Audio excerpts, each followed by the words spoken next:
Turnkey with Morgan Francis, sponsored by Integrity Roofing. Welcome into Turnkey on Queen City News Plus, your go-to show for everything real estate in the Carolinas. We talk about the latest market trends, do's and don'ts of the industry, and provide expert advice on navigating this dynamic landscape that we call home. In housing, affordability is always the big obstacle that we face, right? Trying to make sure that homes are affordable for everyday Americans. And today we have the honor of bringing in Patrick Graham, the CEO of We Build Concord. Patrick, thank you so much for coming on Turnkey today. I'm really excited about today's episode because this is kind of new for our area. It is. And first, thank you for having us.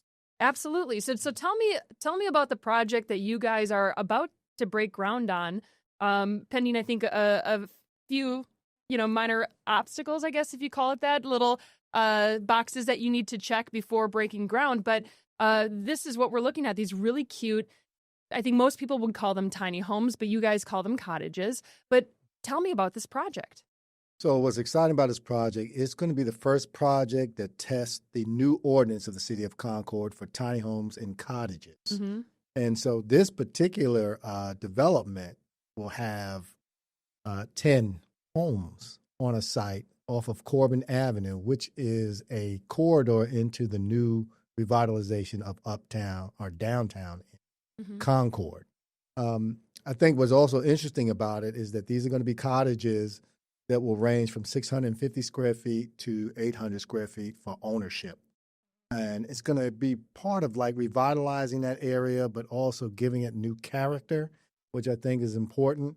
When you think about downtown Concord, you have what's called Union Street, which is old Concord. There's beautiful large homes. And then there's Church Street, which has a bunch of businesses, right? So sort of the economic impact. But then Corbin doesn't have any identity. And so this is going to be part of giving it identity as well as sort of efficient footprint homes. Well, and I think the homes that we're looking at, I had the same reaction that Kevin Pinto, he's works with us here at Queen City News Plus, and we both had the same reaction. These are cute. And I don't think cute is a word that Kevin throws around very often, but they truly are. And one of them has a garage. So they're small, right? They're 650 square feet, I think. 650 square feet to 800, over 800 square feet. So tell me about the magic of 650, because when we were kind of planning out this episode, you mentioned that you wanted to be above, I believe it was 600 for one particular reason.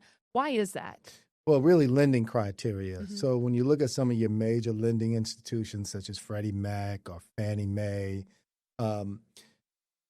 each of them has a different threshold on what they would look at as lendable. But the magic number seems to be around 600 square feet or above.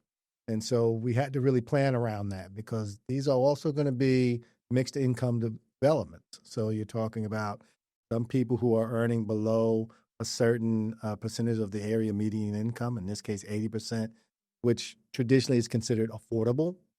You'll have some that go up to 120% of the area median income. So these are individuals that might have a family of 3 or 4 just making $100,000. For those at 80%, it may be families that have 2 people in it, but they're only making around 80 or less. And so we got to make sure that they can receive loans. Got to make sure they're lendable, while at the same time providing a product that meets the new ordinance, its setbacks. All of these things come into play. So I think we have some pictures of the site plans, and you're kind of, it sounds like narrowing in on one in particular, but you have 3 here that are possibilities so far for what this layout could be for this site. How much space is in between, for instance, like your neighbor? If you were to purchase one of these homes, how close are you going to be to the neighbor? I know you mentioned something about setbacks. If you could educate me on that as well with Concord, I'd love it. Well, here, you're talking about approximately about anywhere from 12, 15 feet of space that exists between them. and some even more depending on where they're located here. I think the other thing is that when we talk about setbacks, sometimes in developments, depending on whether you have residential or commercial on one side or the other of the property, those setbacks increase. So if it's residential, there's only just a 7-foot buffer you need. But if it's commercial, like in this case on one side of it, it's 20 feet. That starts to eat into your buildable space. Okay. So you're talking about the property next door. The property next door. But it does influence what you can do there, right? It impacts the number of units you can do. There's other things within this development that you need. You need a certain amount of green space. You need a certain amount of parking. So when you do multi-family like we are, even though they're really cottages, very small, you still need, according to the current ordinance, almost 2 spaces per unit. It takes up a lot of space, asphalt, other things. Well, when you're talking about 650 square feet, and then all of a sudden you add that garage space to it, it's like the garage sounds like it would be bigger than the cottage itself. Yeah, well, not quite, but yeah. Comparable, yeah. Comparable, yeah. If we do spaces. that with those spaces, some of that is trying to eat into some of that parking space needed. Yeah. If we go with those, that plan, right now, our most popular plans with our construction committee, which is made up of actual citizens that we actually have sort of serve to give us feedback, have been more of these very open floor plans. So some of them may not have garages at all at the end of the day. But I think what'll be exciting about them is that you'll think of something as a cottage and you think small, but when you walk in, the use of space, the openness of the floor plan makes it seem bigger than what it is. So for someone who's thinking, wow, this sounds like it would be perfect for me, what do they need to know? Obviously, number one is going to be, what's the price point here?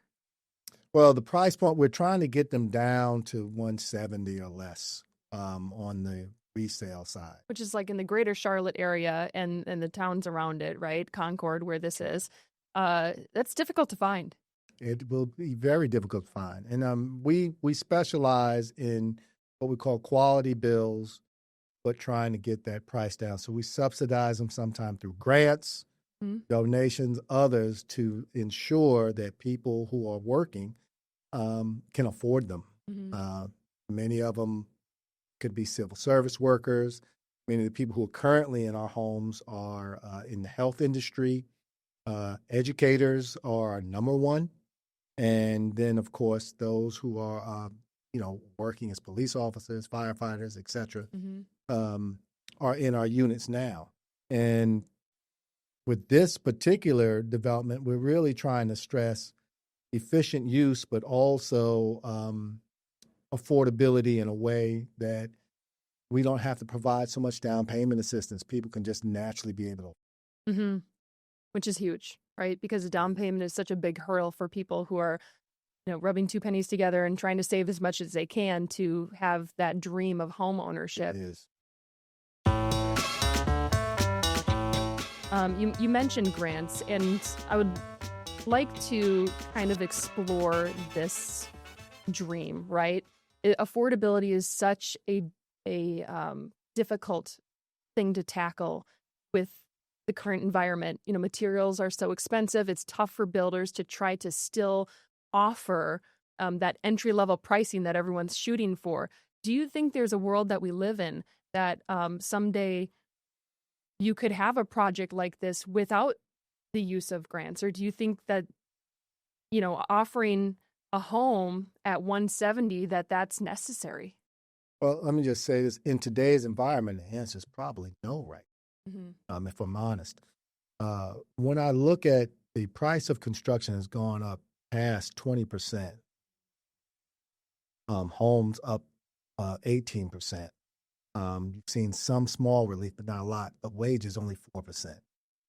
That's a large gap to make up. So you're talking about construction even exceeding what price of homes are. Right. And then you're coupling that people are just not earning at the same pace as those increases.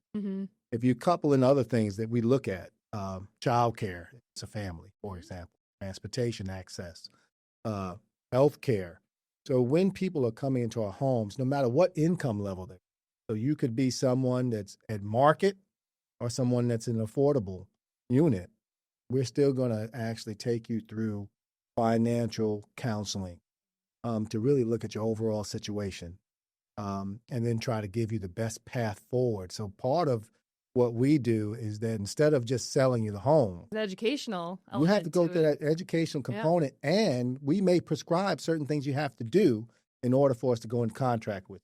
Mm-hmm. I just had someone who purchased a home from us, a townhome, and they're 58 years old. Well, there was a certain amount of money that we actually prescribed that in order for us to sell to you, that you had to put into your retirement each year. And they said, well, why are you forcing me to do that? I said, because you're 58 years old, dude. I mean, Yeah. Yeah. I mean, you you're need not to going to think work. He was an beyond this Amazon year. worker. I said, Yeah. you're not going to be at Amazon till you're 75. Mm-hmm.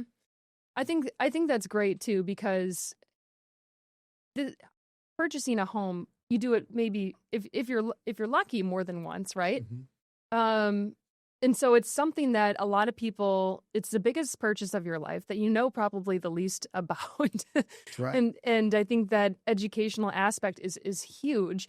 And not only that, the financial footwork to make sure that you don't default and that you balance all your expenses. It sounds like you guys are really not only trying to get people into a home, but setting them up for success long term. Yeah, very intentional about that, because our record is what happens to residents. So our record has got to be based on no foreclosures. Our record's got to be based on people climb economically. Right now, we're in a good position because last year our average buyer was 46 years old. Wow. This year, our average buyer is 32.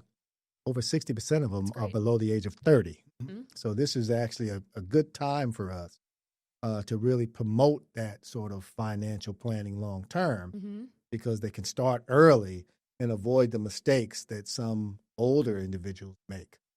So let's say someone purchases your home and the goal, right, is to pay it off, live in it. But as we know, life changes.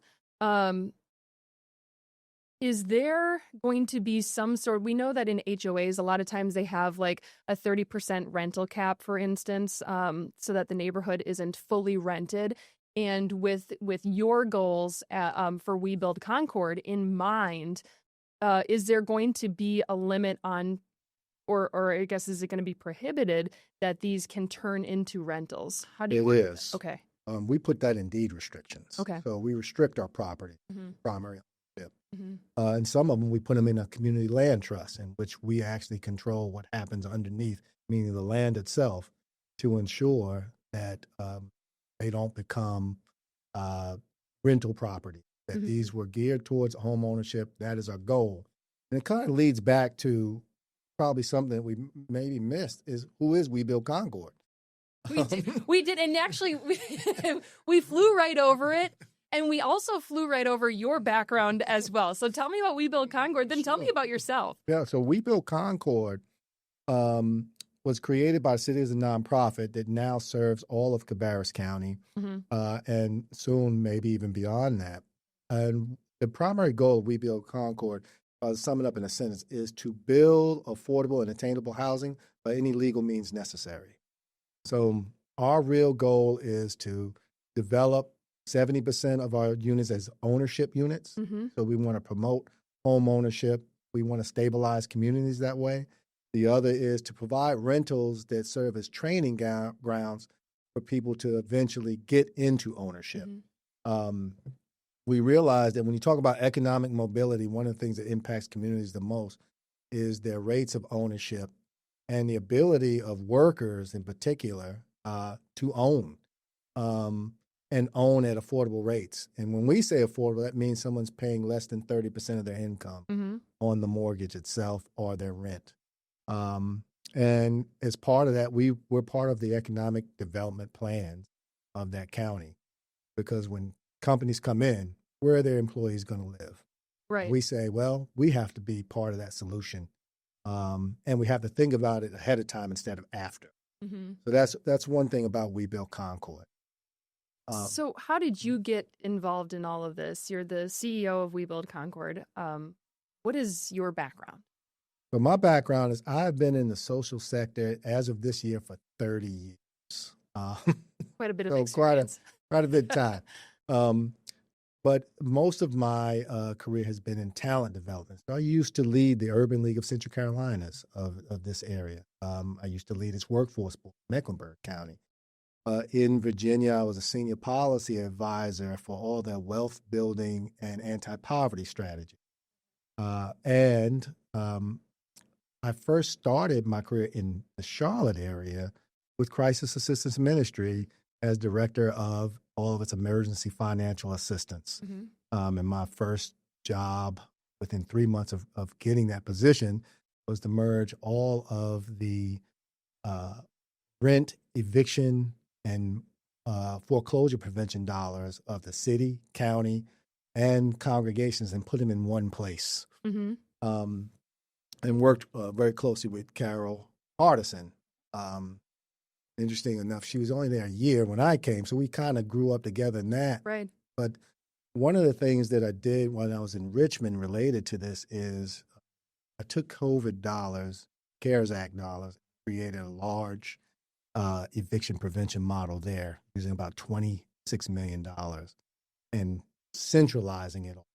And one thing I learned there very quickly, as well as in my time of crisis, as well as doing workforce development, is that wages had always been sort of behind this growing increase in housing cost, as well as others. Historically, yeah. Right. So you're talking about a long trend. And being in the position to be going at this 30 plus years, you begin to learn that these systems are connected. And so you get a more globalistic view of how to approach them. And so when this opportunity came open at We Build Concord, it wasn't called that then. I actually rename it. It's been in the works for a while. Right. Yeah. Since 2019, it was in the works. But it was called Concord Family Enrichment Association. I said, well, we've got to change that name. Something that says something about housing, right? And so we did. But now we have become the largest nonprofit developer in that area for affordable and workforce housing. So this is the actual site.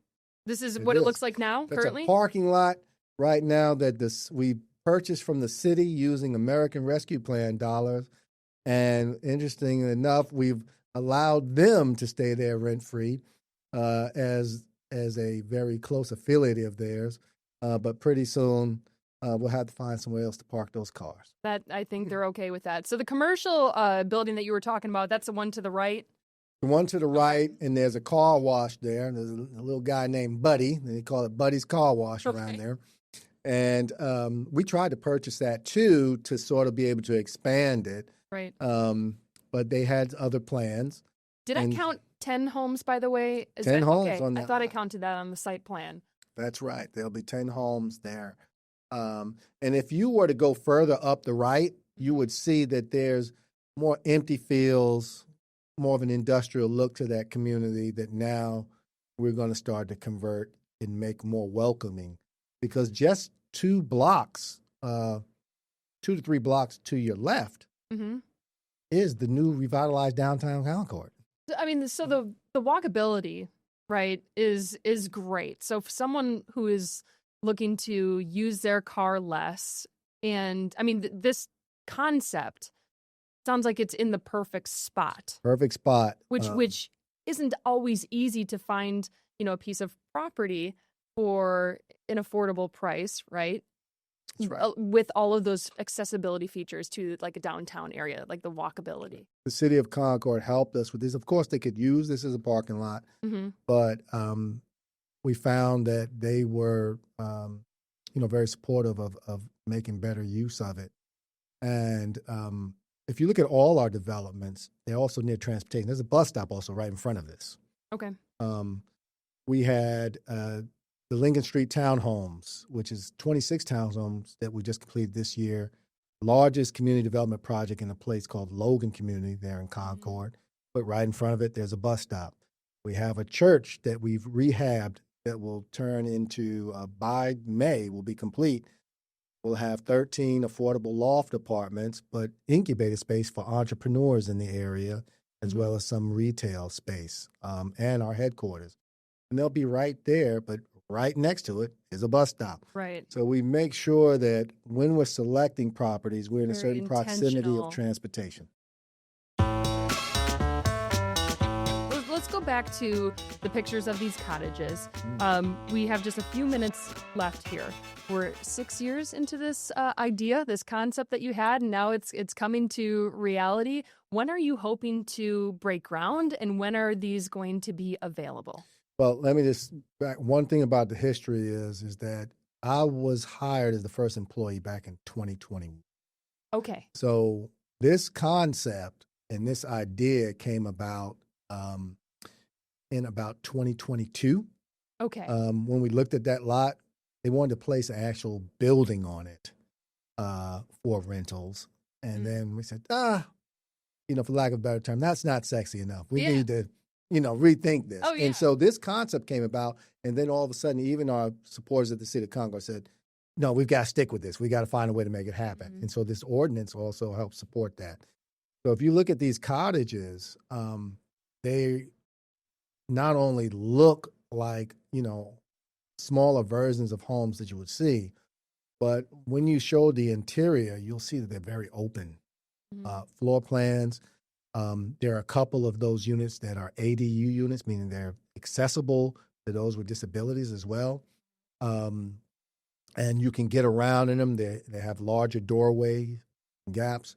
When you look at the first and second floor and the ones you just showed, I mean, you can entertain still in that home. On the 2 stories, too, they have a balcony off of them. I mean, so they're very nice and nicely developed homes. And I'm just really excited because I could see both younger and older individuals wanting to live there due to its walkability, accessibility. It still has the proper storage in it. And it's really a demonstration that you can make things happen if you're intentional about how you design them. Well, I think it's really exciting. It's exciting for the City of Concord. You mentioned their new ordinance, that this is like the first real test, right, for their tiny home and cottage ordinance. And if it's a success, I think it's safe to say that there's hope that you can, replicate and duplicate this throughout the city. Yeah. And we brought in a partner that's a startup agency, Tiny Home Big Movement. And we said, well, one of the ways that we can help get more of these on the ground is to take an agency like that who hasn't had a development yet and sort of help them in the process by being part of ours.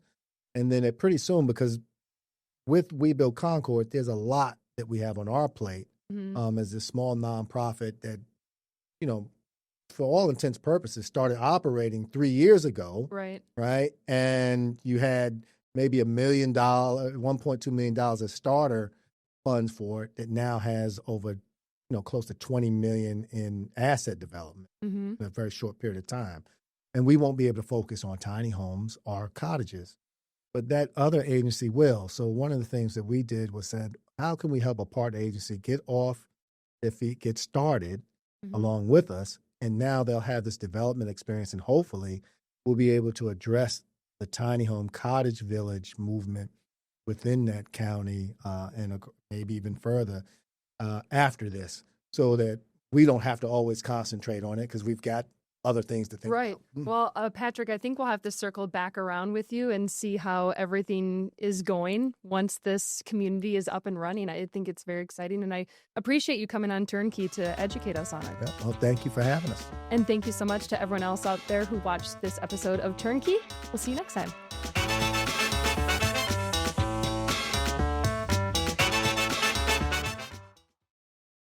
Queen City News Plus. Just search Queen City News on your smart TV's app store.